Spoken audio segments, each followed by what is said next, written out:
মন্থা গতকালই ল্যান্ডফল করেছে, কিন্তু আজ ভোররাত থেকে দেখা যাচ্ছে সকাল থেকে ঝিরিঝিরি বৃষ্টি বাড়তে পারে। আবহাওয়া দপ্তরের পূর্বাভাস ছিলই যে মন্থার প্রভাব পড়বে আমাদের রাজ্যে। কোথায় কতটা প্রভাব এখনো পর্যন্ত পড়লো এবং আগামী দুদিনে কোথায় কতটা প্রভাব পড়তে পারে, হাওয়া অফিস কি বলছে? সার্নিক রয়েছে সরাসরি আমার সঙ্গে। সার্নিক,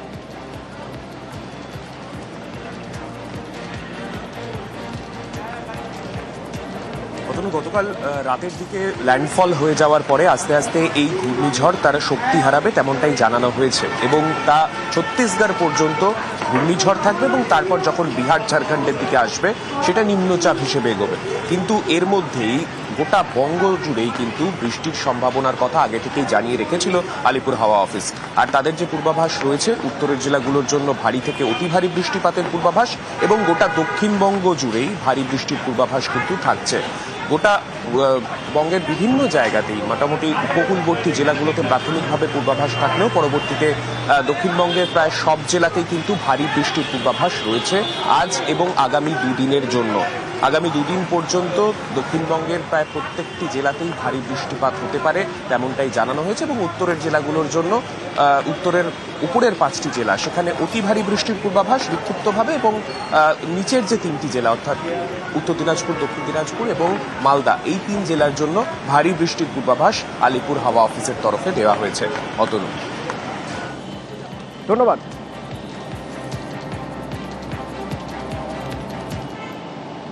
আর গতকাল থেকেই আমাদের উপকূলের এলাকায় ঝোড়ো হাওয়া বইতে শুরু করেছিল। দীঘার ছবি যদি আপনাদের দেখাই, প্রশাসন প্রথম থেকেই সতর্ক ছিল, সেই জন্য পর্যটকদের বলা হয়েছে যে তারা যেন একটা দূরত্ব মেনটেন করে, একেবারে উপকূলে একেবারে যেন সি বিচে না যায়।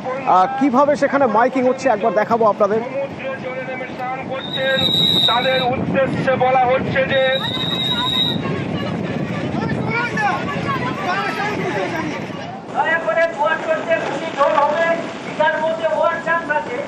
আপনারা ছোট ছোট বাচ্চা দিয়ে উচ্চ বিহার নিচে নামার জন্য চেষ্টা করবেন না। ছোট ছোট বাচ্চা আপনারা কেউ সমুদ্রের দুয়ারের সামনে। পঙ্কজ রয়েছে সরাসরি আমার সঙ্গে। পঙ্কজ, গতকাল থেকেই দীঘায় টের পাওয়া যাচ্ছিল মন্থার প্রভাব।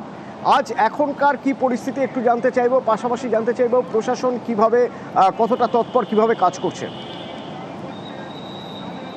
দেখো অতন্দা, একবারে মন্থার প্রভাব একবারে আঁচ পাওয়া যেত গতকাল থেকে, কিন্তু রাত ভোর একবারে ব্যাপক বৃষ্টির সঙ্গে ঝড়ো হাওয়া।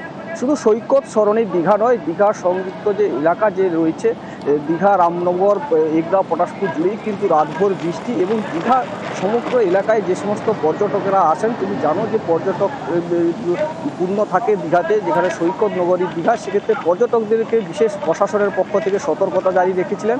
প্রশাসন থেকে যে সমস্ত বীজগুলোতে দড়ি দিয়ে ব্যারিকেড করা ছিল এবং দফায় দফায় মাইকিং করা হচ্ছে যাতে বীজ থেকে সমুদ্রে স্নান করতে না পারে পর্যটকেরা, কারণ যেখানে উত্তাল রয়েছে সমুদ্র, এই মন্থার প্রভাবে যে উত্তাল রয়েছে সমুদ্র এবং ব্যাপক ঝড়ো হওয়ার সঙ্গে বৃষ্টি, সেক্ষেত্রে একেবারে পর্যটকরা যাতে সমুদ্রে নেমে স্নান করতে যায় যেখানে অপ্রীতিকর কোনো ঘটনা ঘটে যেতে পারে, সেই ক্ষেত্রে প্রশাসন তৎপর রয়েছিল। শঙ্করপুর, দীঘা, মন্দারমণি জুড়েই কিন্তু বীজগুলির ঘাটে একেবারে লুনিয়ারা এবং জেলা পুলিশ প্রশাসনের পক্ষ থেকে দফায় দফায় মাইকিং করা হচ্ছে এবং দড়ি দিয়ে ব্যারিকেড করে রাখা হয়েছে, কারণ সমুদ্রে যাতে পর্যটকরা সমুদ্রে স্নান করতে না যায়।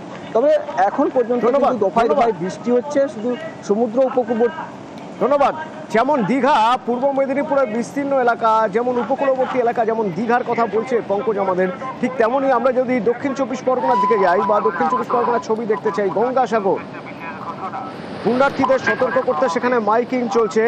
সমুদ্রে নামলে উঠে আসার পরামর্শ দেওয়া হচ্ছে। ওদিকে বকখালিতেও প্রশাসনের নজরদারি রয়েছে। আপনারা সমুদ্রের কিনারায় স্নান করে গন্তব্যস্থলে ফিরে যান। সাগর ব্লক প্রশাসনের দ্বারা প্রচারিত গঙ্গাসাগরে আগত সকল পুণ্যার্থীদের উদ্দেশ্যে বিশেষ ঘোষণা। ঘূর্ণিঝড়ের ফলে আগামী কয়েকদিন মেঘাচ্ছন্ন আকাশ থাকবে এবং সমুদ্র উত্তাল থাকবে।